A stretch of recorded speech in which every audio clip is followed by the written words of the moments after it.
Good evening. Welcome to Hastings Mystery Theater. I'm your host and mystery master, Randall Schaefer. Tonight, the corridors of mystery take us to 1937 for a monogram release, The 13th Man. District Attorney Robert Sutherland has been cleaning up city corruption, and he has already convicted 12 major crime figures.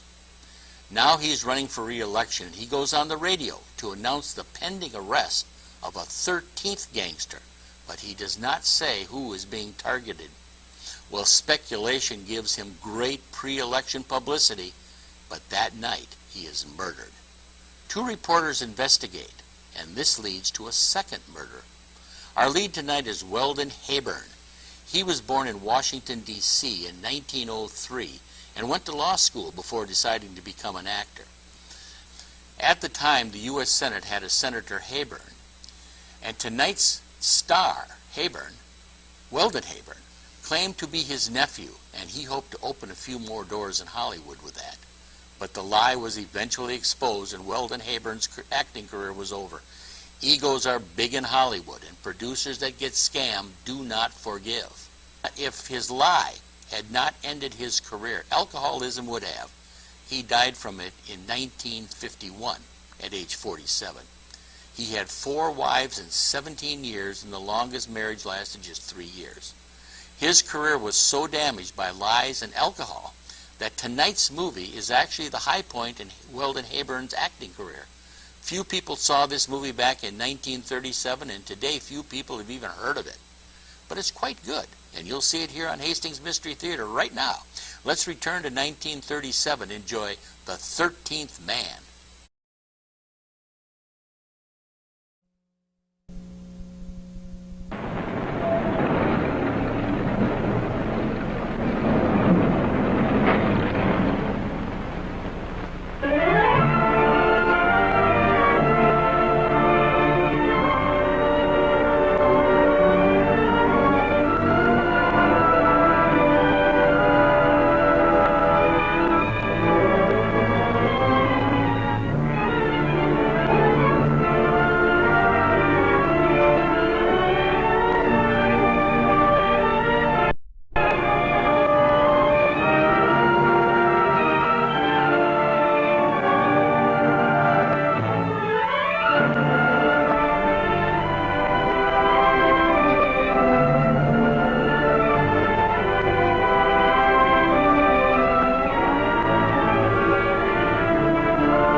Now, friends and foes, another little human interest item. A father out in the wild and woolly Midwest was brought before the judge this morning, charged with spanking his 18-year-old daughter. His Honor dismissed the charge when Daddy explained that he did it to prevent her from taking part in a sit-down strike. And here's a tip for the police. The bookie offices of our distinguished racehorse expert, Mr. George Crandall, have been moved just around the corner to 7820 Vista Street, where you may still place your bets. Well, that is, if you can get in. And that, ladies and gentlemen, wind up another news and gossip broadcast by your columnist commentator, Swifty Taylor of the Globe Times. And thank you. Sound of the gong will indicate exactly 5 seconds before 7:45 p.m. This is station KGT atop the Globe Times building.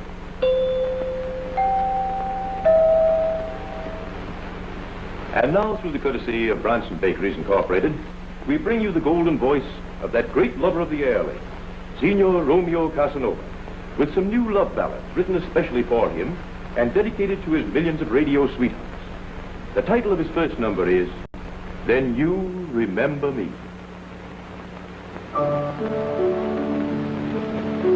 When all lives and our hearts, their tales of love shall tell, in language whose excess imparts the power they feel so well.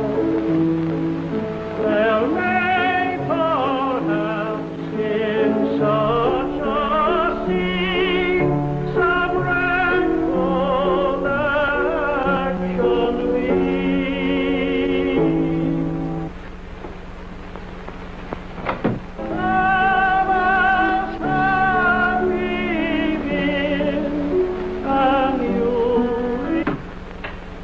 you falling for that cauliflower canary, too?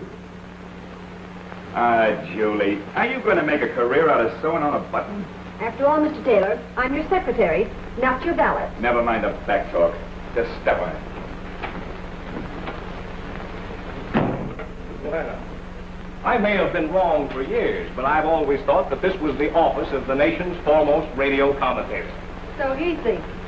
Oh, I get it. Just a tailor shop. Ha! There's one for your column, Swifty. Yeah?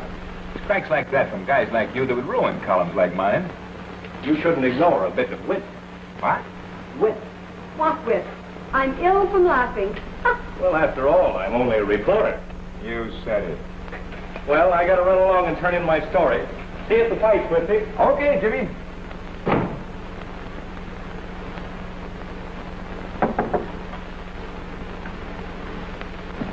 Where's your boss, Alice? In his private office. That's swell. I got something to tell his secretary. What is it? This. Jimmy Moran. What if Swifty and Julie looked out here and caught you? Well, do them good. Set them an example. They're crazy about each other and don't even know it. I know how to help them. How? Mental suggestion. Very simple. You pretend you're Julie, I pretend I'm Swifty. Like this. Your coat master. What'd you do? Sew the button on the coat or the coat on the button? Hey, what kind of thread is that? I didn't have any thread. I used yarn. Now, you don't knit buttons on coats. You think it'll hold? I have my doubts, but you can only learn by trying. You know, as a button knitter owner, you're a great little secretary, Julie. And the next time, don't try to leave the elevator until they get the door open. Relax.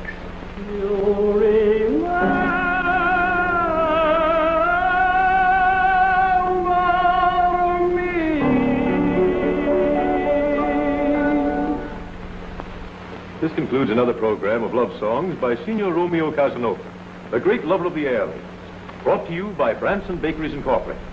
And now, as usual, the Signor will personally say goodnight to his sweethearts all over the world, including you, and only you.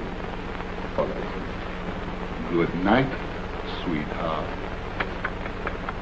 Sweetheart. Yes, dear.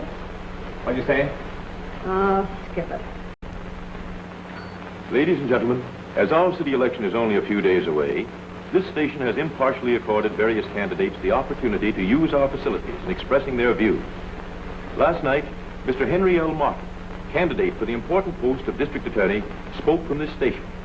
Tonight, you will listen to his political opponent, Mr. Robert E. Sutherland, our present District Attorney, who will speak to you from his office in the City Hall. Take it away, Mac. Thank you. And now, ladies and gentlemen, our district attorney, Robert E. Sutherland. Thank you. Ladies and gentlemen, I have neither the time nor the desire to mince words tonight. I ask for re-election in order to continue my work of ridding this city of its human rats, its crooks, grafters, gamblers, and racketeers.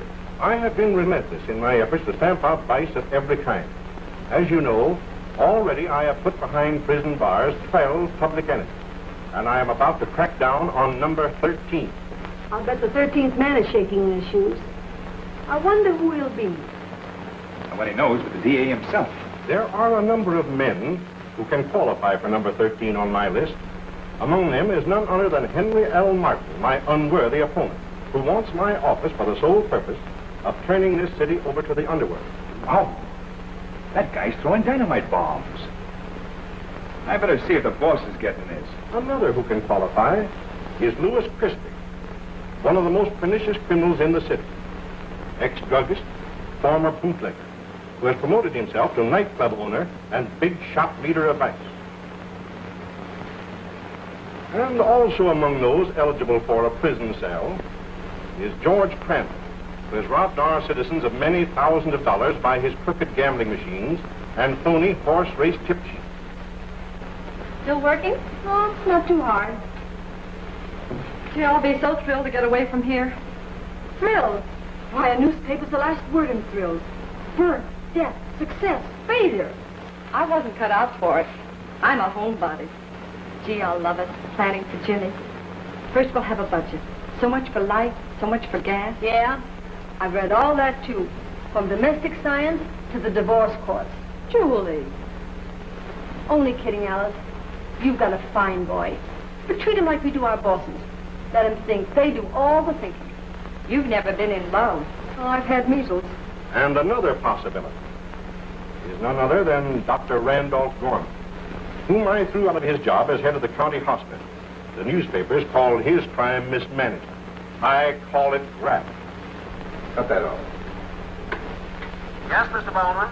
Joe, have you got that political shindig at City Hall well covered? I sure have, boss. Good. Hold page 1 for a makeover. I'm going to the fight. I'll check with you later. Good time at the fights.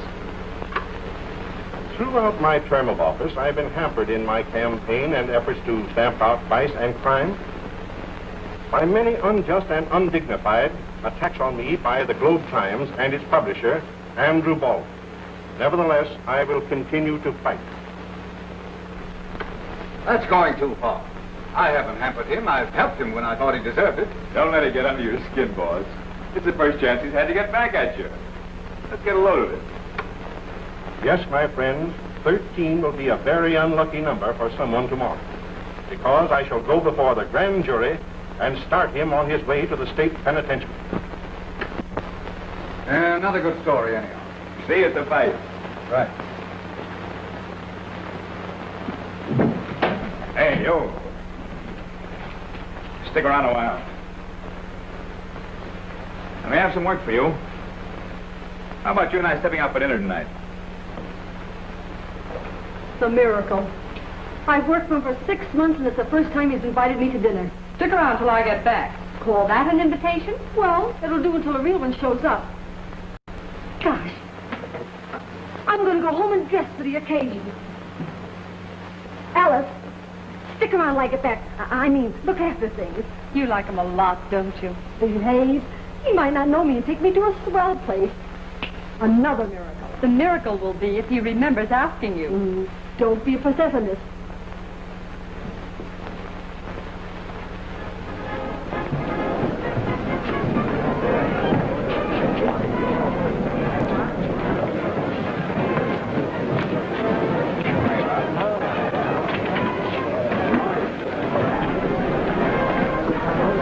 Well, Sutherland, you weren't very subtle in your speech tonight. I had no intention to be.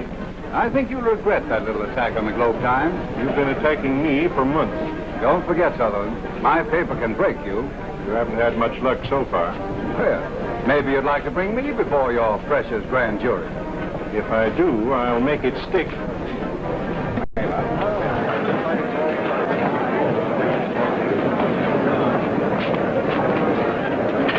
Now, folks, while we're waiting for the first bout of the evening, I have a treat for you.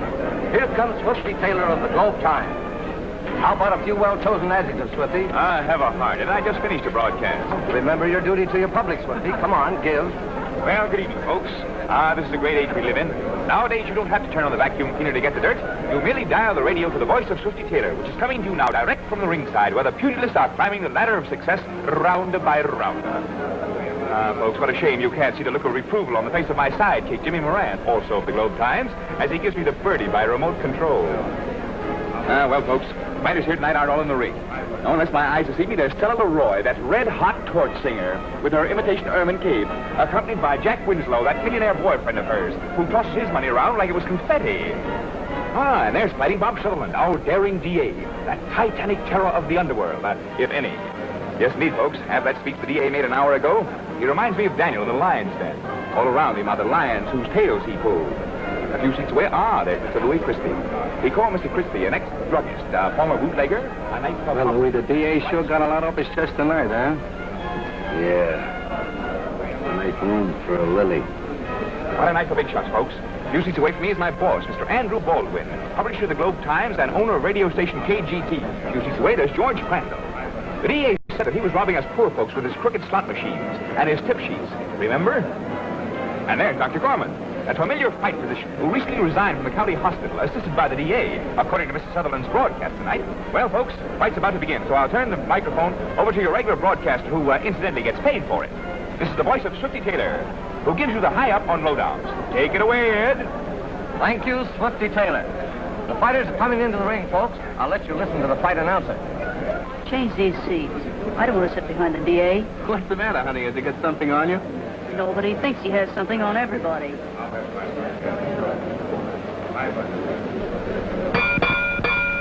Hey, if your face was a gun, somebody'd be dead. Oh, I get it now. The DA. Ain't that the guy that gave him a rap for 5 years for cracking the safe, Eddie? Yeah. 97 and 3/4. Hey, wait a minute. Not now. Not here. No. Dynamite.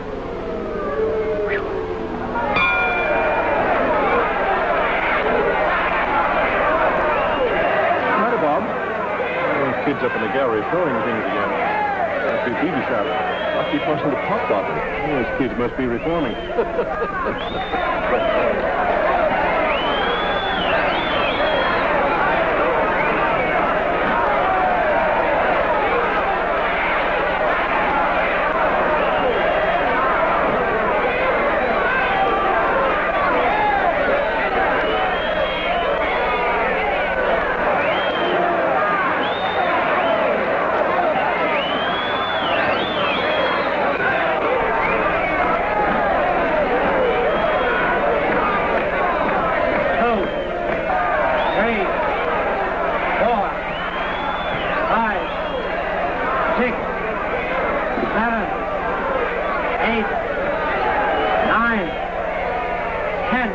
You're out.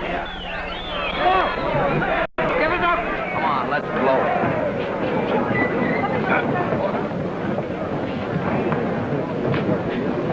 He's dead. Stick on this story, Moran. Okay. Better play up Southern pretty strong in your column tomorrow morning. Right. What was the cause, Doc? Looks like the heart. Come on, Jimmy.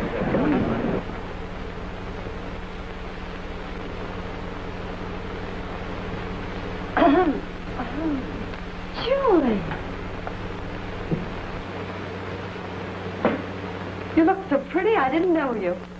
Is that a compliment or a slam? Now, don't tell me you doll up like that for a man you don't care about. I refuse to answer. Oh, Julie, I hope he... Hey, what's the matter? Oh, Julie, isn't love wonderful? It must be.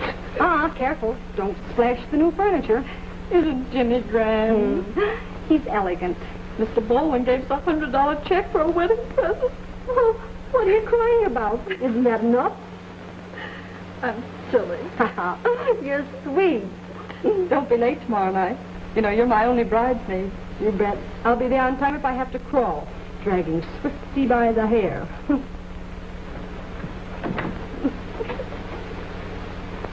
Alice, scram. I was just scramming, Mr. Taylor.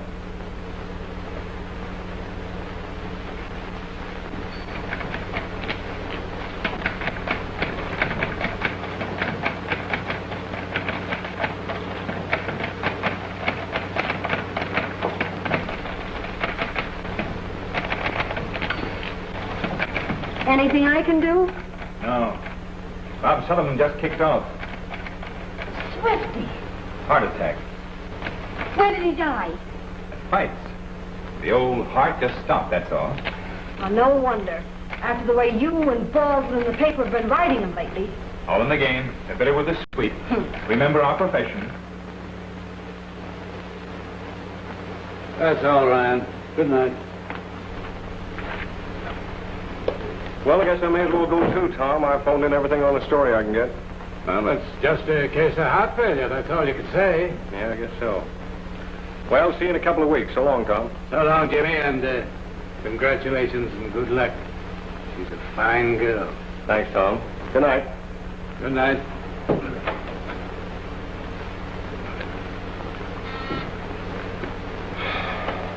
Yeah? Oh, hello, Coroner. What? Why, for the love of Pete, you... Yeah? Say, listen, Doc. Doc, don't breathe a word of this to anybody, especially the papers. No. Yeah, I know. But listen, hold everything back and let my boys get a break on it. Yeah, all right, I'll be right over.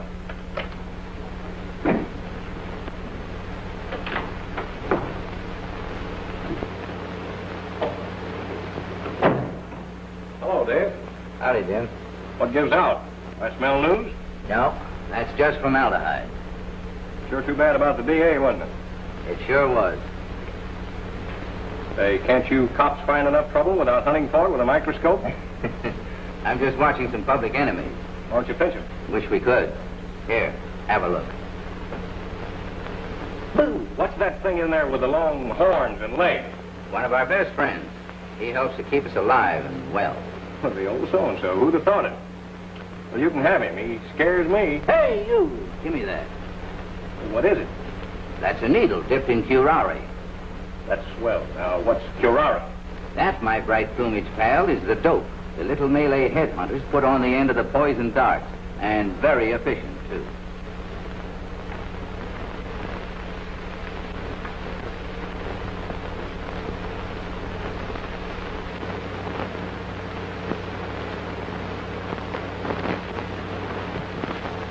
So long, Dave. Don't go mad, Jimmy. What's the hurry? I gotta see a flea about a dog.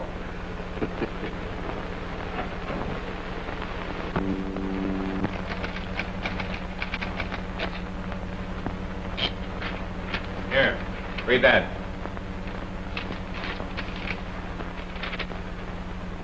Oh, so now he's a splendid man, a courageous fighter, a champion of law and order, a paragon of civic virtue.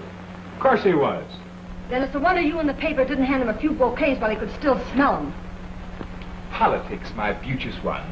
You wouldn't understand. Do you? Don't pin me down. I'm going to bust in on the air with a flash announcement.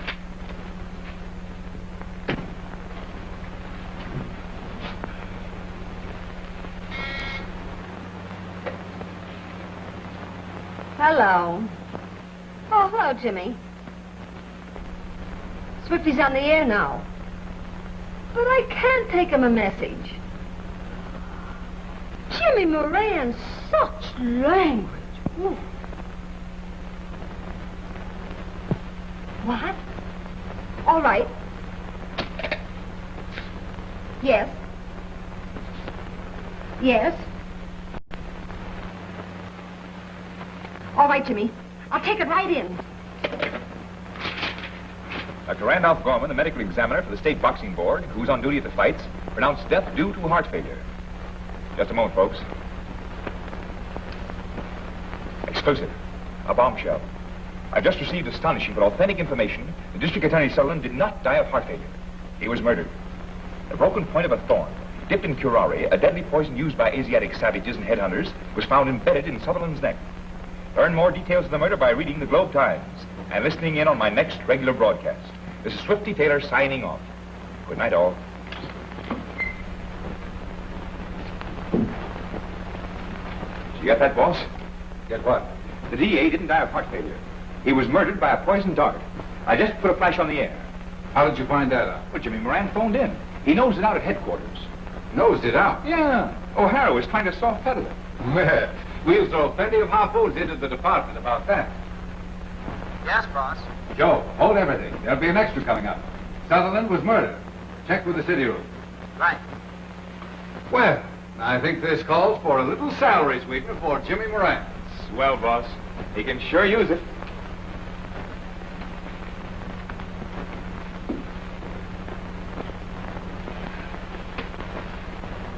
Well, I hope the DA won't hold it against me for all the things that I wrote about him. It's all a part of the game. Keeps the administration on his toes. Are we still going to ride the administration? No, I think we'll bury the hatchet. In the DA's grave, so to speak. Well, that's one way to put it. Can you think of any way to find out who the 13th man was to be? Afraid not. What a story that would make. Wouldn't it?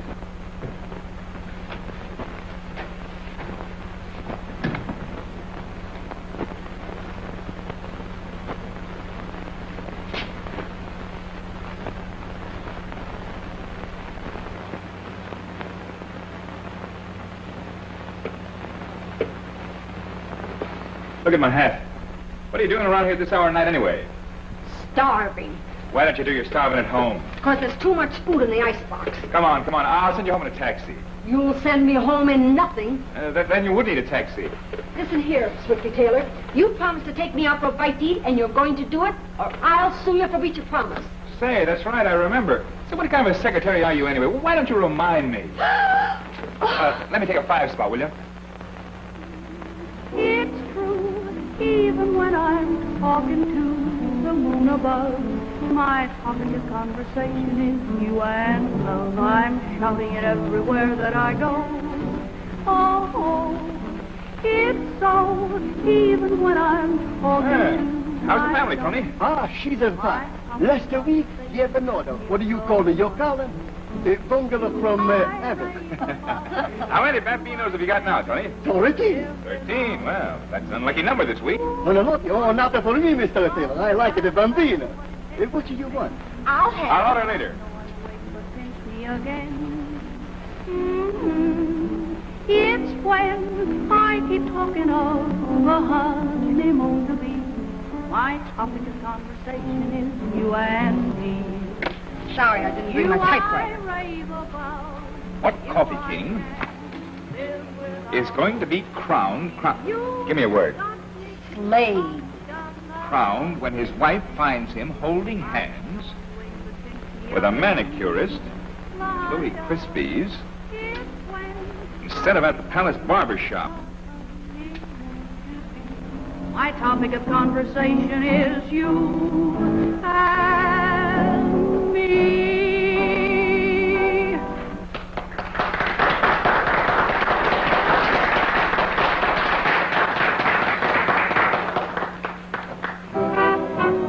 How can I concentrate with that noise going on? After all, Mr. Taylor, this isn't your office.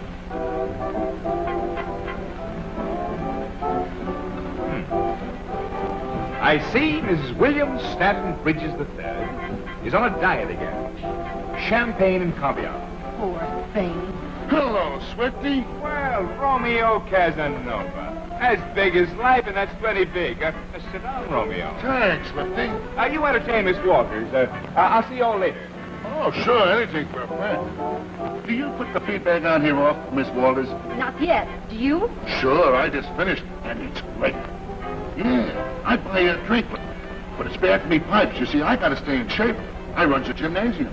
Doesn't that interfere with your singing? Oh, no, just a change. You see, us artists gotta have recreation. So I train rare wrestlers and fighters. You are versatile. Say, you might need some strong guys sometime to help you move or something. Well, if you do, just give me a buzz. Thanks, I'll remember that. Well, hiya, Lloyd. Hello, Swifty. Having a good time? Oh, yeah, in a big way. Big Mouth Taylor. Did you hear the crack he made about us at the fights tonight? I want to see that guy. He can't insult American womanhood on the radio and get away with it. I'm going after him and tell him off. Oh, sit down, Jack. Don't mingle with Swifty over there, because the best you'll get of it is the worst. How about having a little drink with me? Well, I've done that before. Come on.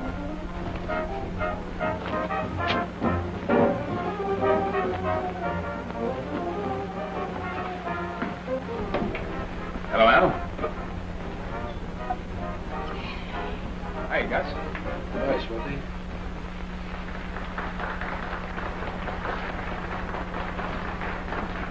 What'll it be?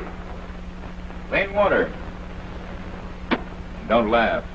It's an idea. I think I'll surprise the old stomach with one myself.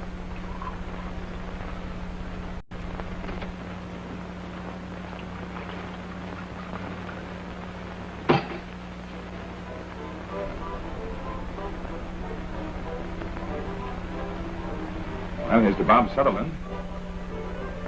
May his soul rest in peace. What's wrong? He's a good friend of yours, wasn't he? I wouldn't say that. After all the times he's put the heat on me, pulled in my boys, closed this place up. Well, he won't bother you anymore. All right. Here's to the DA.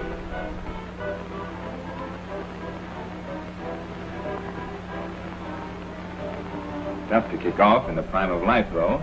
The way you say that, it don't sound so nice. What's wrong with it? I don't know. I just don't like it. It's too bad. And another thing. That leg man of yours, Moran. He was in here tonight and talking kind of screwy.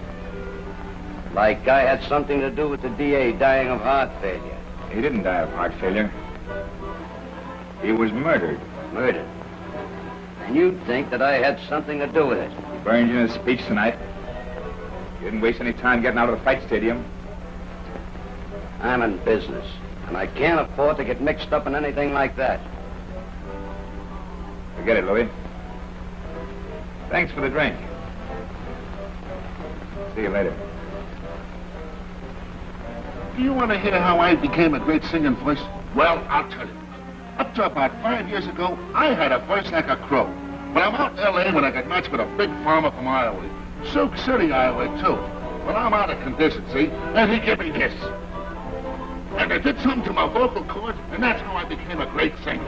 You think it'll help me any? Oh, I'm sorry, Swifty, but I was just telling the kid here how I got a great singing voice. That's okay, Cassie. You didn't hurt her any. Good night. Good night. Now do we eat? Eat. Oh, eat, sure, yeah. Where's Tony? Pardon me a minute, honey, will you? I'll be back later. All right.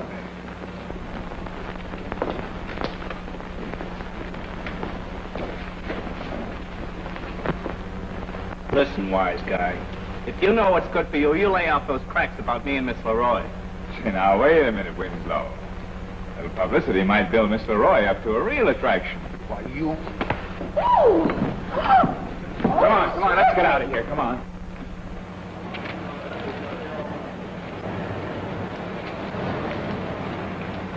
Want onions on those hamburgers? Huh? Oh, yeah, pile them on.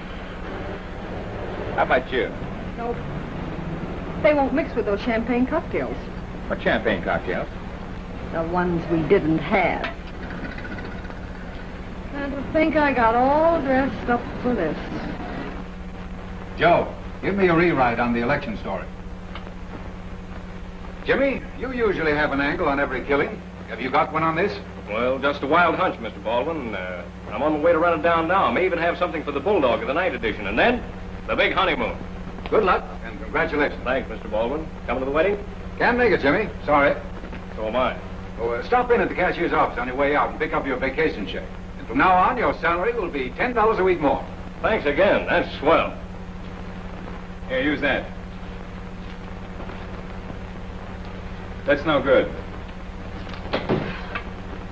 Boy, what a day this has been.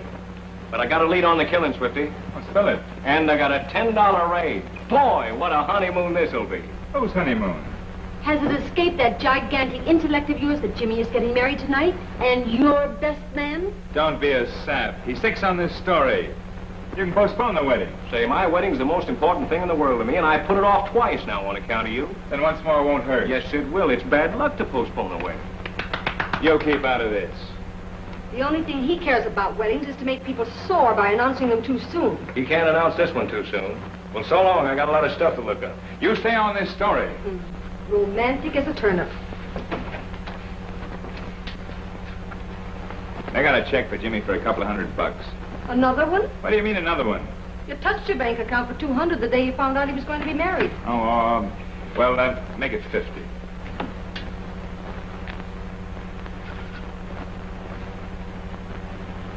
You'd better cut clean. I never saw a more perfect setup for a guilty man. Crazy talk, O'Hara. Why should I kill the DA? Oh, there are plenty of whys. Well, you hated him. He interfered with your rackets. He kept you and your mob in hot water constantly. He was about to send you up to the penitentiary. Oh, he'd done the same to dozens of others. Yes, and what's more, you sat near him at the fights. And then you lammed out of there in a mighty big hurry. I'm dying laughing. Louis, you were once a druggist. Sure. I was once a baby, too. So I heard. What's being a druggist got to do with it? Well, now, I'll just explain it to you. It means that you know all about poisons and how they act. Certainly, Lieutenant. Every doctor knows about poisons. You can't get out of this, Dr. Gorman. Well, you had every reason in the world to kill Sutherland. He threw you out of your soft job, and he was about to throw you into prison. But that doesn't mean that I killed him. Well, even your duties at the fight kept you close to him all the time that he was alive. And what's more, you examined him after he collapsed. Purely a situation of circumstance. It means nothing. Except it gave you a perfect opportunity to slip the poison into his skin while you were handling him. But my dear man, by that time he was dead. I'm not so sure. I suppose you thought it was an easy thing for a man to use a powerful poison to get out of trouble? Only in your case, you got yourself into it. All right. I doctored up a racehorse down in Florida. And I got thrown off the tracks. But that doesn't mean that I know about bows and arrows and poison darts. Well, you must have some knowledge of drugs. No, I bought some of the stuff and gave the horse a shot of it. You know, only a man with a criminal mind would do a thing like that, Krangle. And that's just what you've got. Now, see here, O'Hara, I'm no criminal. All right. I suppose robbing the public with your crooked gambling machines and your fake racing reports is your idea of honesty, eh? That's just being smart. Sure. So smart, Sutherland was going to send you up for it. O'Hara, I'm surprised at you. I suppose you think I killed the DA to get his job. Well, his death would benefit the criminals of the city, and you're known to be their mouthpiece. Strong language, O'Hara. It's not half as strong as I wish I could use. Here we had the finest, the most fearless district attorney this city has ever had, and... well, you know what he got. I wish I could have just 24 hours of a free hand, and I'd give this city a house cleaning, and there wouldn't be anybody left to shoot poison darts in my back when I got through.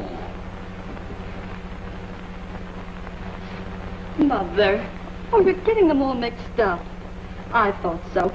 This goes with Ethel's present, and this one goes with the tray. Oh, now, don't be so nervous. Well, goodness, Mother, a girl's entitled to be a little nervous at a time like this. What's this? That's the bride, and that's the groom. They go on top of the cake. See? That's me, and that's Jimmy. In the flesh. Jimmy! Hiya, Mom. Oh, look at all this stuff. A cocktail shaker. Leave things alone. You got away early. Yeah, I just dropped in to use the telephone. I'm on a story, but it won't take long. But this is our wedding night. Yeah, you think I'd forget that? Say now, ain't that something? You like it? Oh, that's swell. Did you bake it yourself? Brides don't bake cakes. Well, I don't know. I've never been a bride. You and me, all ready for the ministry. Well, I'm hungry. Didn't you have any lunch? Well, a cup of coffee and a couple of pieces of brake lining with apples. Pie, I think they call it. You just wait a minute and I'll fix that. No, thanks, Mom. I haven't got time. Jimmy, you should be home getting dressed for tonight. I got a hot lead on a Sutherland case, but don't worry about me. I'll be here early. Hello, Julie? Swifty there? Oh. Well, I'll call him later. Me? I'm with Alice. Julie, don't forget, it's up to you to get Swifty here on time and with his shoes shined. Oh, you won't know me. I got a new suit. Bye. Now I've got to get a hold of the boss. What's his home phone? Oakmont, 2864. I'll get it.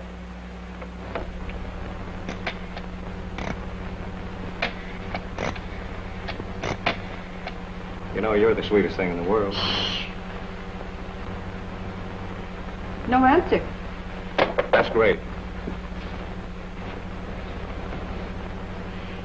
Now, don't you be late. Honey, I'll never be late as long as I live when you're waiting for me.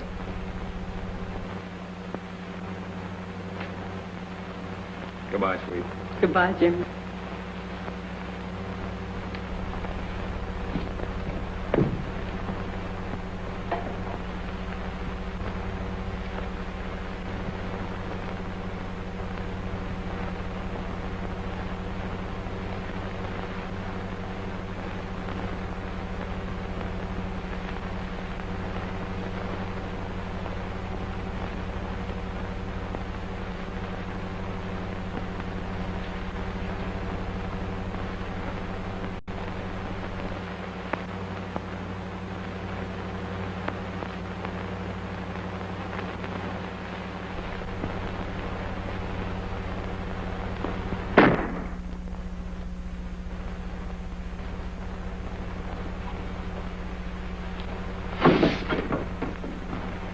9:30. The ceremony's scheduled for 9. If Jimmy made headlines like he does his weddings, he'd be fired. Don't let that worry you, honey. Newspaper men lose their supposed minds when they're hot on a story. Alice, of course you don't have to be crazy to be a newspaper man, but it does help. Do I get your thought? Uh-huh.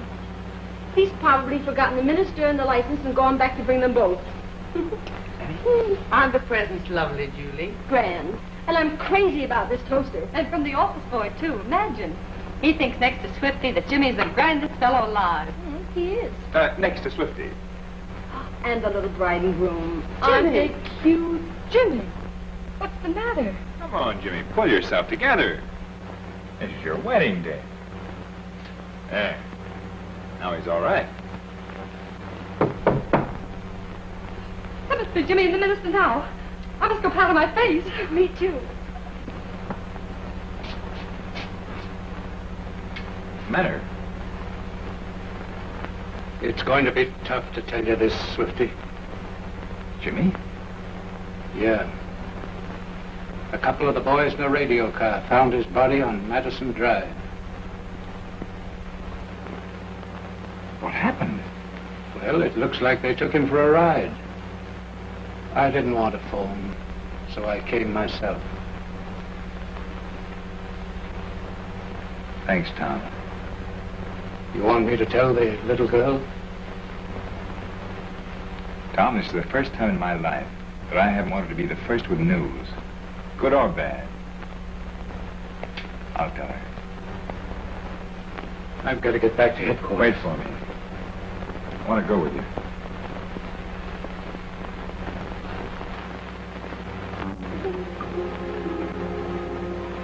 Wasn't that Jimmy? Swifty. What's the matter? That was O'Hara. Jimmy won't be here. Swifty, what's happened? Where is he? He's dead. The police just found him. I'll be ready in a minute, Julie. I'll have to tell her. I'll tell her. Thanks, Julie. Better go with O'Hara now. I hate to leave you like this. I'll pick you up later.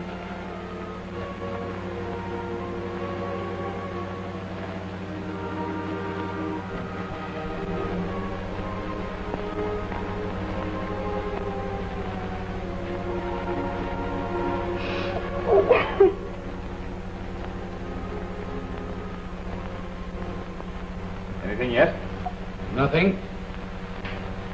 Tom, there ought to be a lead somewhere. Well, we've checked everything. Now, here's what we found in Jimmy's pockets. See if you can make anything out of it.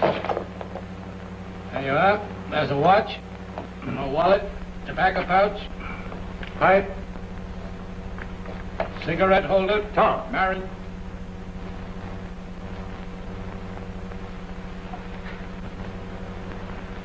Jimmy never smoked cigarettes.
told you to stay home today.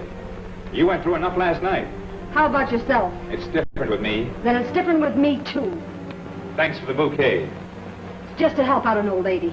Yeah, what old lady? Oh, I don't know. Just an old lady. At any rate, the flowers are for me. I just lend them to you. Cheer up. I know just how you feel.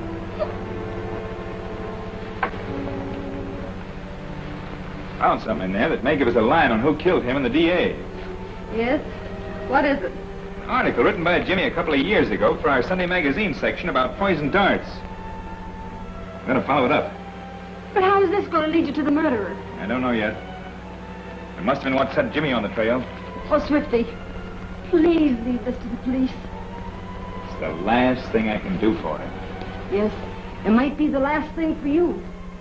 Oh, Swifty, if anything should happen to you, I did what? I'd lose my job. But so would I. See you later. Where are you going? To have a talk with Alice. And then what? I don't know. I'll keep in touch with you. Hello, Swifty. Well, how are you, Legs? What are you doing here? Oh, I'm managing Bugs Belletti. Just brought up a publicity blurb for the sports editor.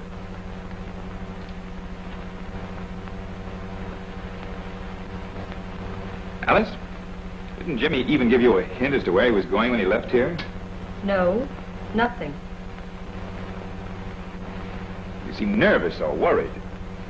Not any more than any young fellow would be on his wedding day. He was only here a few moments. He tried to call you, and when Julie said you weren't in, he tried to get Mr. Baldwin's home. What for? I don't know. There wasn't any answer.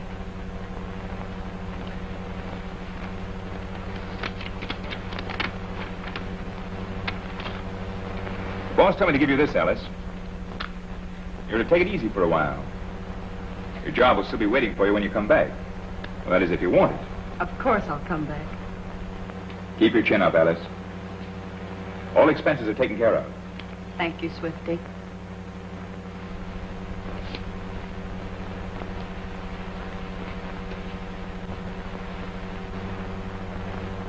Good evening, friends and foes. I hope that you will forgive me if I refrain from my customary kidding and feeble wisecracks. All this afternoon, I've been traveling a trail that I hope and expect will lead me to the murder of my pal, Jimmy Moran.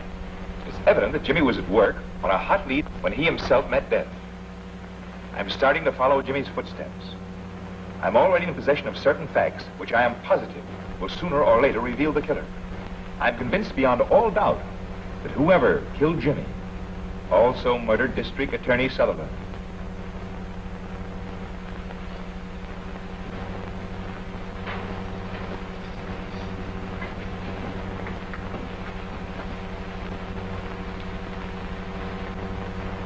Go ahead.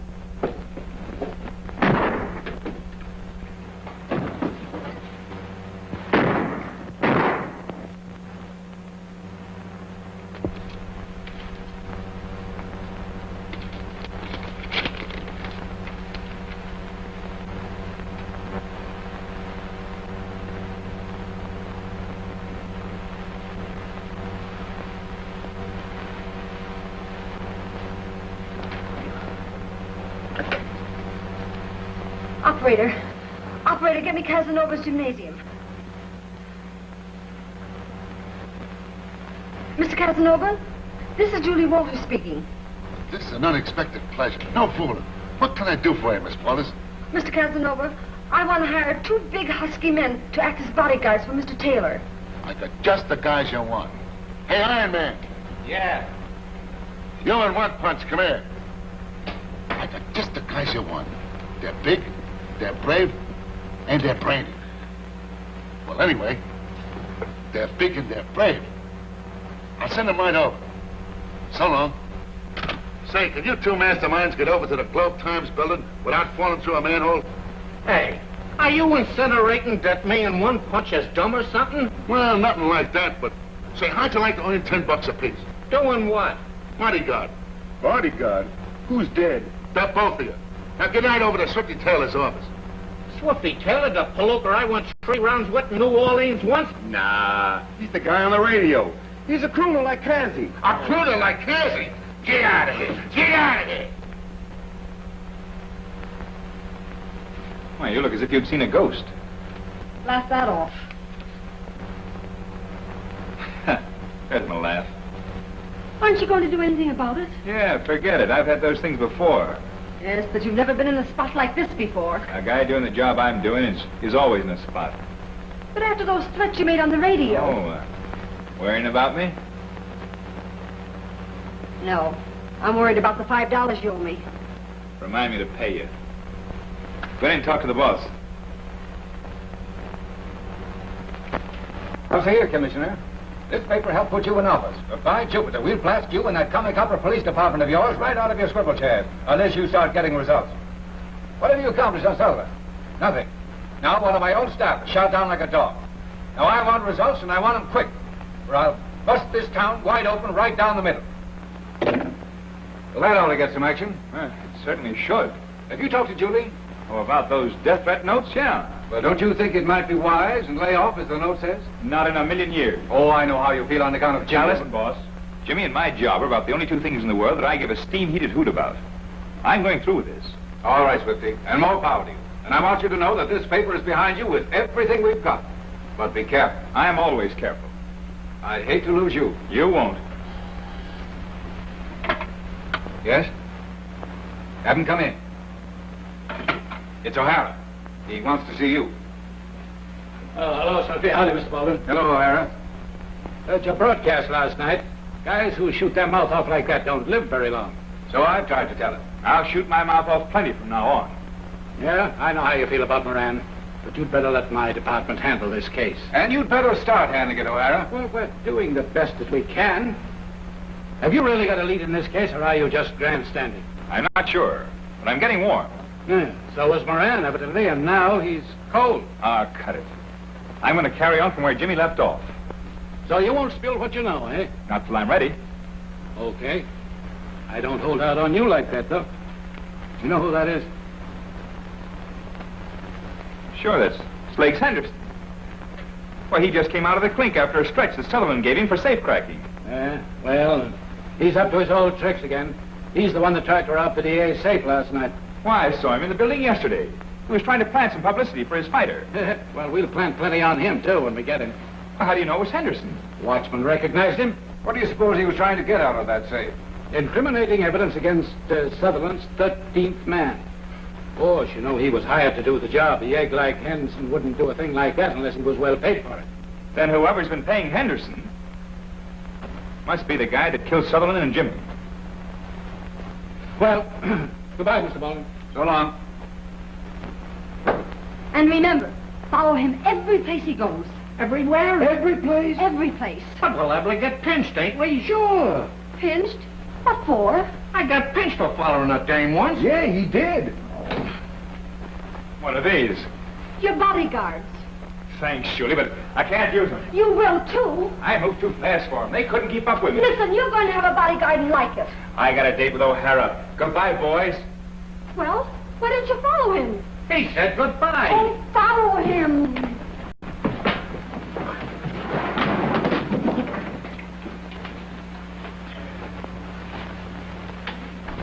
Well, here's what I wanted to show you. What is it? It's the evidence Lex Henderson tried to steal out of the DA's safe last night. Wow. This is dynamite.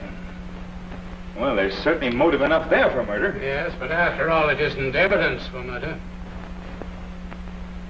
How have you got that thing, that dart they found in Sutherland's neck? Yeah, sure. Here. Now watch yourself there. Don't worry, I will. Where's that stuff that was in Jimmy's pocket? Sure, right here. Here's what I want. Never been used. So I noticed. Notice how it's been reamed out? Yes. Mean anything to you? Well, no, not particularly.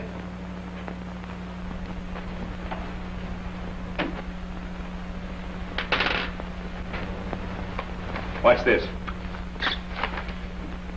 Say, be careful. That thing's already killed one man. He's going to kill another man, Tom. In the electric chair. That's the thing that killed Sullivan. I believe you're right. I wish we knew where Jimmy got it. If we did, we'd have our hands on the murderer.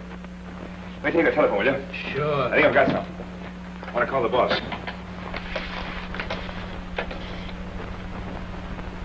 Hello.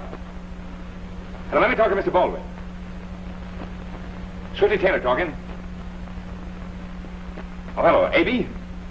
This is Swifty. I've got a hot lead on that Sutherland killing. That's great. Go to it.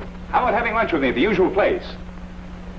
Oh, and by the way, A.B., in case I'm late, will you wait for me? Yes, it's very important. Thanks, B.A.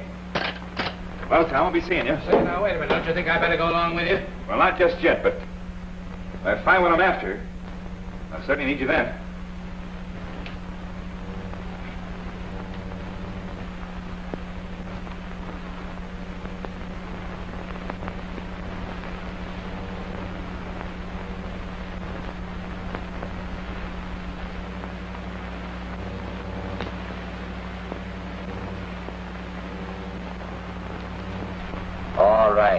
All right, Al.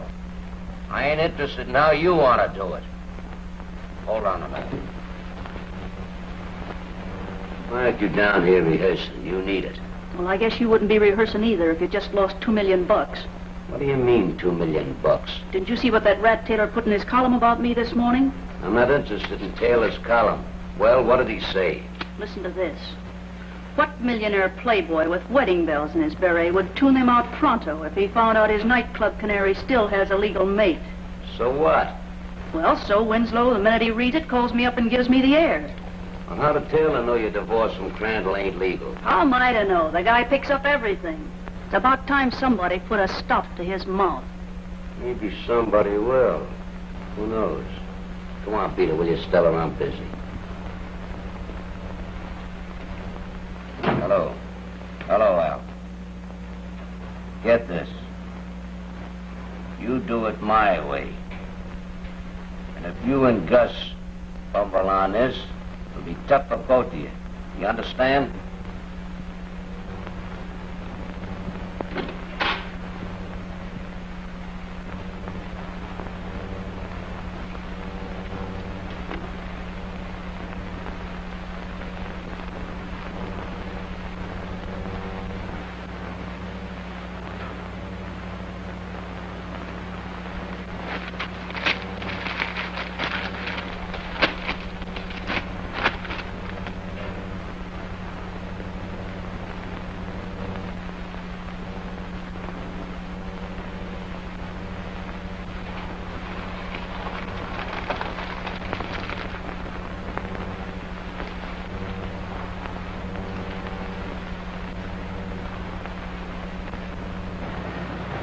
Listen, Punchy, you can't follow a guy until you know where he is, right?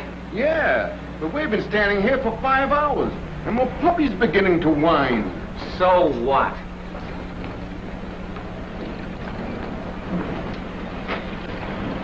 So what? The gal said to follow him. So we wait till he gets in, we follow him up on the elevator. That's simple enough, ain't it? Yeah. That's him coming now, ain't it? Sure. Now we follow him. Hey, Swifty, come here a second. Yeah? Get in, my friend. What is it, a ride? Now, we're gonna have tea with the boss. Get in.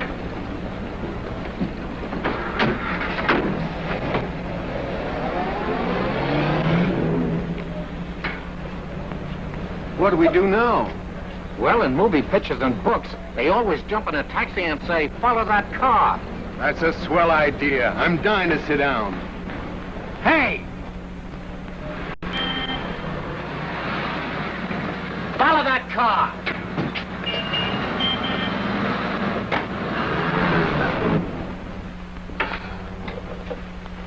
Heard from Taylor? No, Mr. Baldwin. What did he want to talk with me about this morning? He didn't tell me.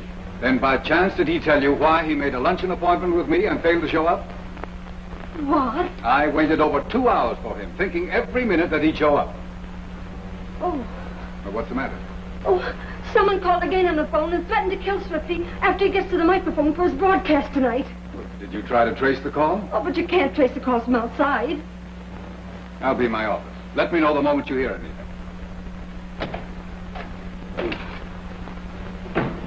Get me Lieutenant O'Hara, police headquarters. And hurry, please. Yeah?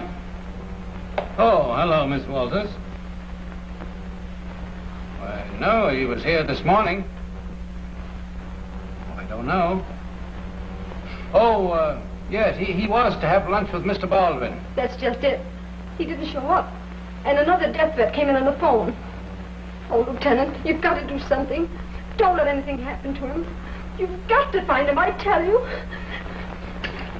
Oh. Oh.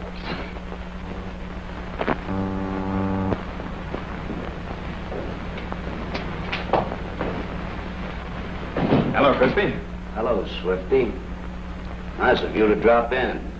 Over to your offices, huh? Yeah. Sometimes we have to.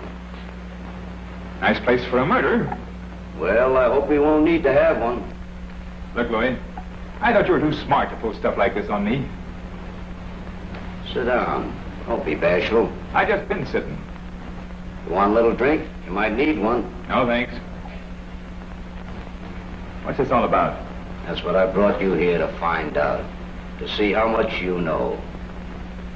Don't tell me you're worried. Sure, I'm worried. I'm worried about you. You know too much. You talk too much. And that ain't healthy. I hate to lose my friends. Quit stalling. All right. Who killed those guys? You're asking me? Listen, I've got no time to fool around. They've got the heat on me plenty. Now I'm gonna find out from you who smeared those guys. Sure you are. On my broadcast tonight. Sonny boy, you ain't gonna broadcast tonight. Listen, pal, I like you. But Al and Gus here, they don't like you. And if this will take you in there and rough you up a little bit, I may not hear it. I may be a little deaf. As well as dumb.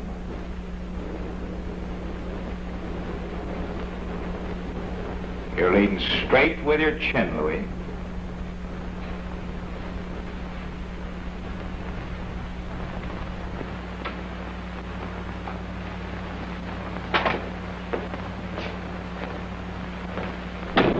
Hey, lady, this is One Punch McGinney. Oh, where have you been? Didn't you follow him? Yeah. But wait a minute. No.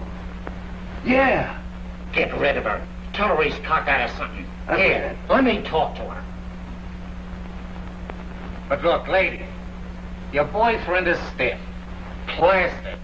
We just saw him go into the Acme Distillery warehouse with a couple of friends and he ain't come out. You mean he's still there?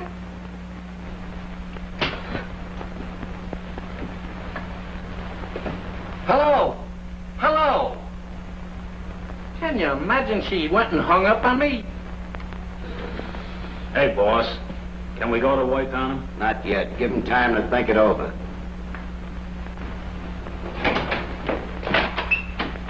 Well, the girlfriend. Is Swifty Taylor here? Yes, sweetheart, he's right in there. Come on, I'll show you.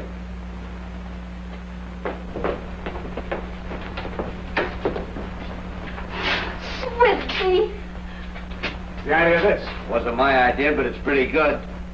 Now that she's in it, are you gonna talk? On the air. Okay, sweetheart. Anytime you get hungry, just press the button and the bellboy will be right up.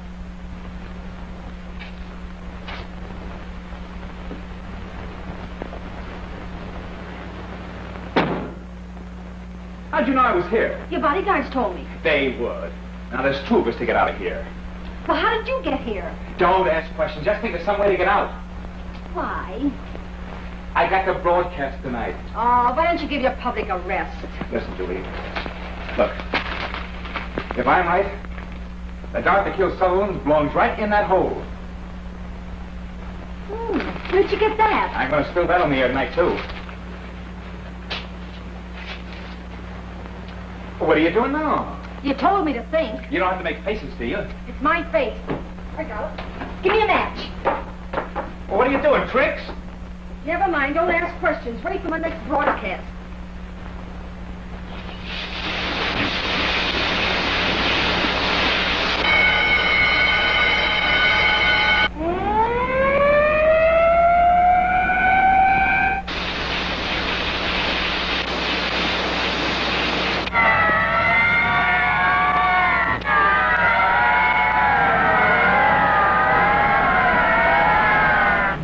What do we do now? Sit and wait for the fire department? Bright girl. Well, it looked like a good idea at the time. Hey, look! It stopped raining. Let's go home. Where's the fire? You're a fireman, tell me. Here, Julie. Take these poison darts to Dave Elliott, the police chemist. Have him check them to see if it's the same poison that killed Sullivan. Now, you wait at the office for his phone call. No matter where I am, you get hold of me and give me the answer. Now, step on it. Hurry. Okay. Say. Oh, wait a minute, will you? Wait a minute. Hello, boss. Swifty, where have you been hiding out? I've got all the police in town hunting for you. Tell the boys that I'll be on time for my broadcast tonight. That's great. But what happened to you? I was kidnapped by Crispy. I just got away. Crispy? So he's the one. Well, it certainly looks that way. And listen, boss. Phone O'Hara. Have him round up Crispy and all his boys. Get hold of every suspect that he's got. Have them all at the broadcast room. You hold them there for me. That's right. Okay, boss. Thanks. Say, what's your name? Taylor. Swifty Taylor. Not Swifty Taylor, the columnist. Swifty Taylor, the columnist. What? Got 3? Thanks.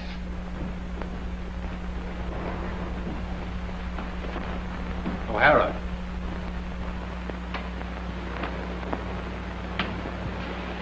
Now remember, Taylor's safety is in your hands, and I don't want any slip-up. Well, I think we have everything under control. Fine.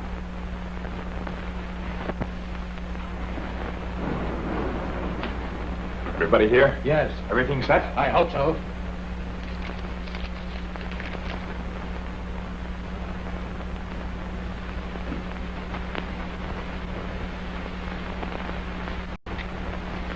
Folks, I haven't got time to toss words around.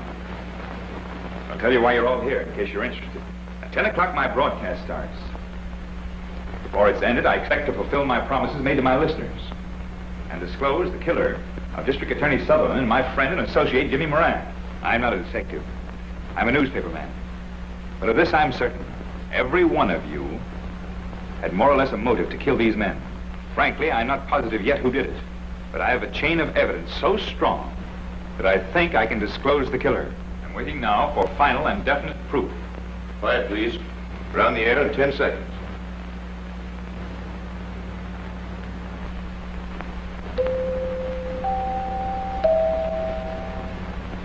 Good evening, ladies and gentlemen. This is station KGT, owned and operated by the Globe Times. Again bringing you Swifty Taylor in his regular nightly broadcast. Greetings, friends and foes. Although this is my usual broadcast, I have reason to believe that you'll find it most unusual. I came very near not being with you tonight because a certain gentleman, for reasons best known to himself, tried to keep me out of circulation. First, I shall explain briefly how I arrived at my suspicions as to the identity of the killer. In Jimmy Moran's office, I found a Sunday magazine article written by Jimmy several years ago about poison darts, which evidently gave him a clue. He started to investigate. He was murdered. The person who killed Jimmy was forced to, for the very simple reason that Jimmy had learned too much. It was also the same man who killed Sutherland. Jimmy had even found the weapon that was used in the killing. The newspaper article also gave me a clue, and I started to retrace Jimmy's footsteps. Lieutenant O'Hara and I had been puzzled by a cigarette holder that had been found on Jimmy's body. Jimmy never smoked a cigarette in his life. I tried blowing the poisoned dart through the cigarette holder. It worked perfectly. Some outstanding facts had already begun to point the finger of suspicion towards one individual. First, Jimmy Moran had tried to phone a person who was prominently mentioned in the article about poisoned darts. Second, I recognized that person's photograph in a group of those who were on the expedition described in Jimmy's story. Third, that individual sat near Sutherland at the fights. And among a most interesting collection of trophies and relics, I found the identical poison dart container pictured in the article. Before I could have the police check on this cunning little toy, I was kidnapped by Mr. Crispy. Naturally, Mr. Crispy had the best reason in the world to prevent my appearing on this broadcast. Yes? Yes, Mr. Elliot. He's on the air. Thanks, Mr. Elliot. I'll take it right in. Then I was almost sure I knew who the murderer was. But to be positive, I'm having the police chemist check the dart, see if it was dipped in the same poison that killed Sutherland. Just a moment, folks. I think my answer has arrived. The answer is yes.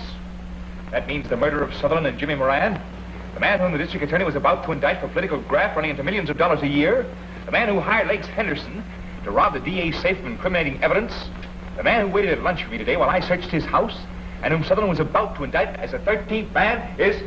Look out! Keep your hands right by there, Baldwin. All right, Frank. Pardon the interruption, folks, but the man that I was about to name as the murderer is Andrew Baldwin, who killed Robert E. Sutherland because the late district attorney was about to expose him as the underworld leader of this city. Baldwin has just confessed and is now in the custody of police. Read the details of this murder case in tomorrow morning's Globe Times. And now, folks, for another exclusive news bombshell. Your correspondent, Swifty Taylor, is about to sign off the air for 2 weeks, to sign on for life with his gorgeous little secretary, Miss Julie Walters. Good night, all. Okay with you, honey? Station KGT. When do we eat?